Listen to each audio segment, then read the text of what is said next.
रावसाहेब, या आंदोलन प्रकरणी आता मंत्री बावनकुळे मध्यस्थी करणार आहे.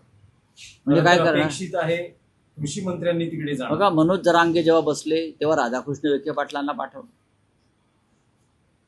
त्यानंतर आता बच्चू कडूंच्या संदर्भात बावनकुळे जाणार. मग मुख्यमंत्री काय करतात? शेतकऱ्यांना तरी सामोरे जा. या राज्याच्या शेतकऱ्याची तुमची प्रजा आहे, तुम्ही त्यांना तरी सामोरे जा. तुम्ही त्यांनाही सामोरे जायला घाबरताय, तुम्ही कसले? मग तुम्ही सामोरे कोणाला जाताय?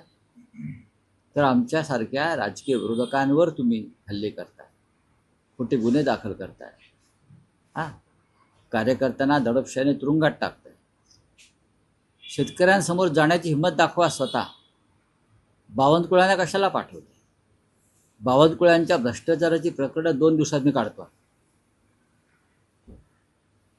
बावनकुळ्यांच्या, मी परत रिपीट करतो, बावनकुळ्यांचे घोटाळे आणि भ्रष्टाचाराची प्रकरणं मी 2 दिवसात बाहेर काढतो. जाऊ द्या आठवडा, होते फाईल तयार. तुम्ही त्यांना पाठवता, त्यांची प्रॉपर्टी विकली तरी शेतकऱ्यांचा 7-12 पुरावा.